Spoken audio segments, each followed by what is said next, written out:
देखिए, बेईमानों, बाहुबलियों, बलवाइयों के ब्रदरहुड में बौखलाहट बहुत साफ है। क्योंकि ये बेईमान, ये बाहुबली, ये बलवाई और इन बलवाइयों, बेईमानों और बाहुबलियों का ब्रदरहुड एक के बाद एक एक्सपोज हो रहा है। प्रधानमंत्री से पूछना चाहिए कि नोटबंदी के बाद भी इतना पैसा कैसा आया वहां पर। डिमोनेटाइजेशन के नाकाम हो गया प्रधानमंत्री जी। 500 गई, 2000 गई, क्या क्या बोले थे। अब ये भाई यहाँ तो माशाल्लाह खजाना निकल रहा है, 180 करोड़ रुपये, जिसमें 2000 की नोटें भी हैं।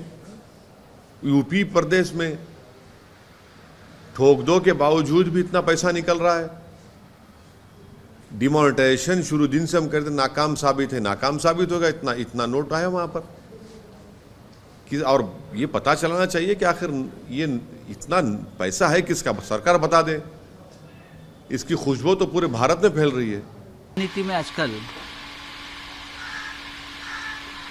सभी बड़े लोग इस प्रकार का महंगा इत्र घर में रखते हैं, लेकिन दूसरों के घर में मिला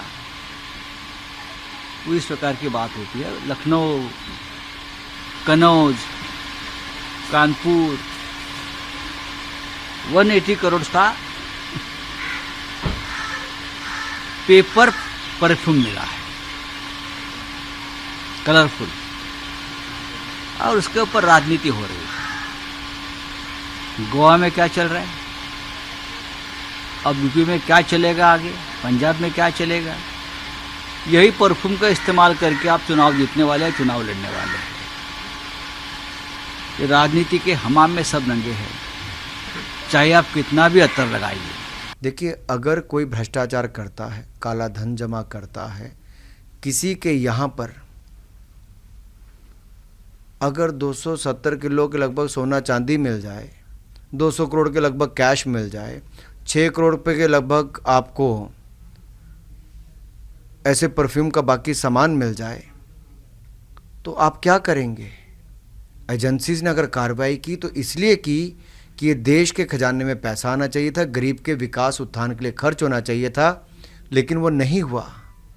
इस पर एजेंसियों को बधाई देने के बजाय सपा के लोग इसका विरोध करते हैं कि इनकम टैक्स के बाद अब ईडी सीबीआई भी आएगी। देश में केवल समाजवादी पार्टी के लोगों को इसका दर्द क्यों हो रहा है। इस इत्र वाले से समाजवादी पार्टी वाले का क्या गठजोड़ है, कुछ है, तालमेल है। दर्द किसी और को नहीं हुआ, केवल अखिलेश यादव जी और उनके पार्टी के कुछ लोगों को हुआ है। पहली बात तो कि नड्डा जी एक पार्टी के, और सबसे बड़ी पार्टी के प्रेसिडेंट होकर के दोनों बातें झूठ बोल रहे हैं। 700 दंगे किसी भी एक पार्टी के दौर में कभी भी नहीं हुए, भारतीय जनता पार्टी के दौर में भी नहीं हुए, किसी और के दौर में भी नहीं हुए 700 दंगे। ये सफ़ेद झूठ है। दूसरा सफ़ेद झूठ है 15 आतंकवादियों को छोड़ना। मैं कोई समाजवादी पार्टी की वकालत नहीं कर रहा हूँ, ज़रा नाम बताएं कौन कौन से आतंकवादी छोड़ दिए। ये भी सफ़ेद झूठ है, क्योंकि झूठ बोलना भारतीय जनता पार्टी के तमाम लीडरों की आदत है। और सबसे बड़ा झूठ बोलने वाले प्रधानमंत्री मोदी जी हैं, जो सुबह से शाम तक झूठी बोलते हैं। जो कहते हैं वो ज़मीन पे दिखाई नहीं देता। देखिए, आवाम से क्या कहना चाहते हैं, बुनियादी बात यह है कि ये डाइवर्जन टैक्टिक्स हैं, असल मुद्दों पर बात नहीं की। आप मुझे बताइए, प्रधानमंत्री अभी इतनी तकरीरें की, कहीं महंगाई पे एक लफ्ज़ बोले? जेपी नड्डा जी ने महंगाई के बारे में कुछ बोला? औरतों के बारे में बड़ी लंबी लंबी बात करते हैं, जो अत्याचार हो रहे हैं उसके बारे में कुछ नहीं बोलते। और जिस तरह से ध्रुवीकरण कर रहे हैं, कम्युनलिज्म फैलाने का काम कर रहे हैं, बजाय इसके कि देश के माहौल को दुरुस्त करने की कोशिश करें, उसको भड़काने का काम भारतीय जनता पार्टी के तमाम लीडर कर रहे हैं।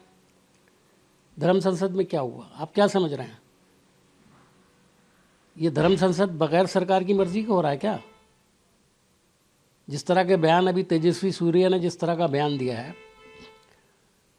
उसका देश में तो जो असर होना है वो तो होना है, लेकिन भारत की छवि पूरे देश, पूरी दुनिया के अंदर कितनी ख़राब हो सकती है इस तरह के बयानों से। उनको शर्म आनी चाहिए। उन्होंने बयान तो वापस ले लिया, लेकिन एक बार ये भी कहना चाहिए कि मैं शर्मिंदा हूँ। ये बात अखिलेश यादव उसका जवाब देंगे, इसलिए कि मैंने तो कहीं सुना नहीं है कि अखिलेश यादव ने कहा हो कि पैसा हमारा है इसलिए हम उसकी मुखालफत कर रहे हैं। और अमित शाह जी होम मिनिस्टर हैं, उनसे ज़्यादा तो कोई जानता नहीं किसका पैसा है, क्यों आया और क्यों छापा पड़ा।